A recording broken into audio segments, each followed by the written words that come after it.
नमस्कार। मैं प्रशांत Raman Ravi, assistant professor Hindi, Himachal Pradesh university. तो मैं बहुत मुस्कुरा रहा हूँ। इसके पीछे की वजह यह है कि ये जो मेरी मुस्कुराहट है, इस मुस्कुराहट को मैं आपकी खुशी और आपकी मुस्कुराहट के साथ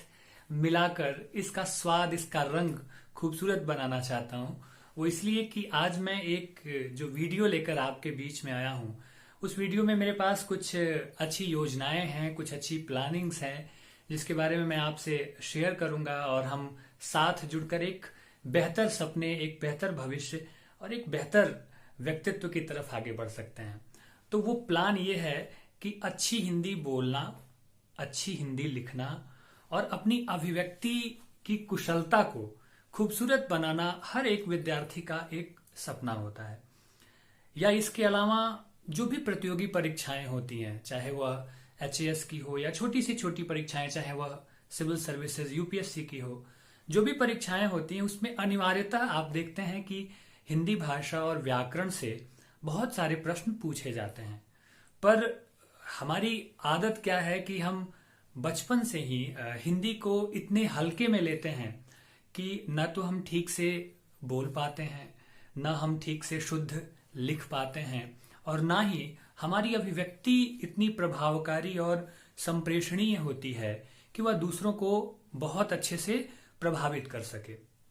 तो वो किस्सा होता है ना, घर की मुर्गी दाल बराबर। हमारी आदत में एक लापरवाही शामिल हो जाती है और वो ये लापरवाही होती है कि हिंदी तो हमें आती है। हम एक गफलत में पड़ जाते हैं कि हमें हिंदी बहुत अच्छे से आती है, जिसका नतीजा ये होता है कि अगर दो वाक्य हमें हिंदी के लिखने हों तो उसमें हम तमाम तरह की गलतियां कर देते हैं। लिंग निर्णय में इतनी सारी गलतियां होती हैं, सही शब्द, शुद्ध शब्द हम कैसे लिखें, इस तरह की हम तमाम सारी गलतियां कर देते हैं और हम एक गलत ट्रेंड अपने जीवन में उतार लेते हैं, गलत तरह की भाषा। एक उदाहरण के तौर पे मैं आपको बताऊं कि हमें पता ही नहीं होता है कि नींद आता है कि नींद आती है ना, भूख लगा है कि भूख लगी है, आशीर्वाद कैसे लिखना है, ह्रस्व ईकार से लिखना है कि दीर्घ ईकार से लिखना है। इसके पीछे की वजह यह होती है कि हम हिंदी को इतने हल्के में लेते हैं कि हम बंटाधार कर लेते हैं। ना तो हम ठीक से शुद्ध लिख पाते हैं, ना तो हम ठीक से शुद्ध बोल पाते हैं और ना ही हमारी भाषा में वो एक ताजगी होती है, वो एक प्रांजल प्रवाह होता है जिसके कारण हम किसी को प्रभावित कर सकें। इसका खामियाजा हमें ये भुगतना पड़ता है कि बहुत मेहनत के बाद भी हमारी भाषा बहुत अच्छी नहीं होती, इसलिए लिखित परीक्षाओं में या साक्षात्कार में हमें तमाम तरह की दिक्कत आती है। तो भाषा की, अच्छी भाषा होने की जो बुनियादी शर्त है वो ये है शुद्ध बोलना, शुद्ध लिखना और अभिव्यक्ति कौशल की जो संप्रेषणीयता है, जो कला है, उसको निखारना। अगर ये तीन चीजें हम ठीक ढंग से सीख लेते हैं, जिसे हम हिंदी भाषा शिक्षण या हिंदी भाषा शिक्षण का जो कौशल है उस रूप में हम देखते हैं, तो अगर ये तीन चीजें हम सीख लेते हैं तो मुझे नहीं लगता है कि किसी भी तरह की दिक्कत हमें आने वाली है। और ये तीन चीजें हम कैसे सीखेंगे? ये तीनों चीजें हम सीखेंगे हिंदी भाषा और व्याकरण का सही ज्ञान अगर हमारे पास आ जाए तो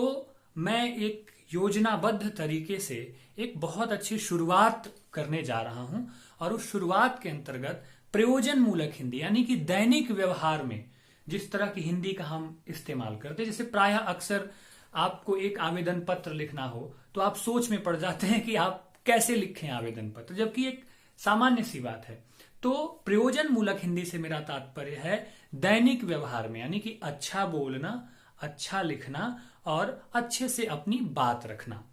इसको लेकर के एक योजनाबद्ध तरीके से मैं हिंदी व्याकरण और हिंदी भाषा शिक्षण की एक सीरीज शुरू करने वाला हूं, जिसके बारे में ये भूमिका थी। उसके अंतर्गत मैं आपको न सिर्फ हिंदी भाषा शिक्षण और अच्छी हिंदी बोलने लिखने की बारीकियों के बारे में समझाऊंगा, बल्कि बहुत बुनियादी स्तर से, बहुत बेसिक स्तर से हिंदी व्याकरण में, जिसमें कि बहुत सारी चीजें आती हैं, वर्ण हो गया,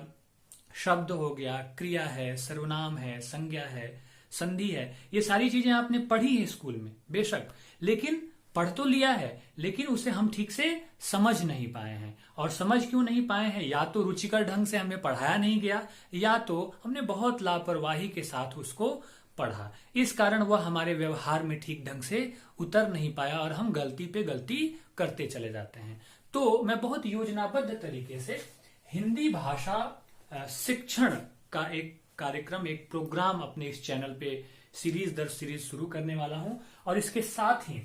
कंपटीशन की जो तैयारी है, दोनों एक दूसरे से जुड़ी हुई चीजें हैं। एक दूसरे से जुड़ी हुई चीजें इसलिए हैं कि हमें वर्ण तो जानना पड़ेगा, शब्द जानना पड़ेगा, लिंग जानना पड़ेगा, क्रिया जानना होगा, तब जाकर के हम शुद्ध बोल पाएंगे, शुद्ध लिख पाएंगे। और ये जो सारी चीजें हम जानेंगे उसका सीधा संबंध कंपटीशन परीक्षाओं की तैयारी से, यानी कि व्याकरण का कोई भी ऐसा हिस्सा मैं इसमें नहीं छोड़ने वाला हूं जो आपको हिंदी भाषा शिक्षण में भी मदद करे और दूसरी ओर से कंपटीशन की तैयारी में भी वह आपको पूरी तरह से मदद कर सके। तो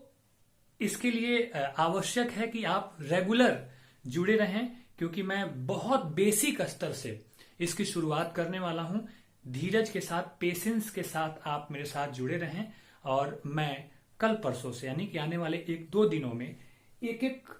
पॉइंट पे बहुत रुचिकर ढंग से, बहुत एक खूबसूरत अंदाज में, एक संप्रेषणीय बेहतर तरीके के साथ मैं हिंदी भाषा शिक्षण और कंपटीशन एग्जाम की तैयारी के जो भी महत्वपूर्ण बिंदु हैं उसको मैं आपके साथ यहाँ पे लेकर के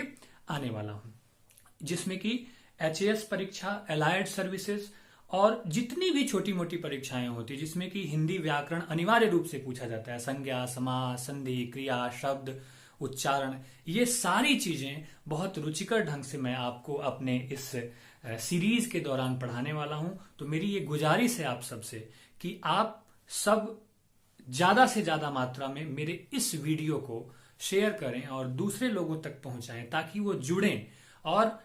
एक माध्यम के रूप में हम एक दूसरे से सीख सकें और सिखा सकें और आगे बढ़ सकें। तो ये, अगर आप अच्छी हिंदी बोलना चाहते हैं, अच्छी हिंदी लिखना चाहते हैं, भाषा संप्रेषण और कौशल को बढ़ाना चाहते हैं और किसी भी प्रतियोगी परीक्षा में हिंदी में मात नहीं खाना चाहते हैं, तो मुझे लगता है कि मेरा ये जो प्लान है ये आपके लिए बेहतर साबित होने वाला है और आपके व्यक्तित्व और आपकी भाषा की जो प्रांजलता है, जो प्रवाह है, उसको बढ़ाने वाला है। तो यदि आप अपने भविष्य में हिंदी की खूबसूरती को निखारना चाहते हैं, उसे बेहतर करना चाहते हैं, तो चैनल को लाइक करें, सब्सक्राइब करें, शेयर करें और ज्यादा से ज्यादा मात्रा में पहुंचाएं। और उससे भी अच्छी बात कि निरंतर मुझसे जुड़े रहें। मुझे उम्मीद है कि हम और आप दोनों मिलकर बेहतर भविष्य के सपनों को साकार करने में एक दूसरे की मदद कर सकेंगे। शुक्रिया।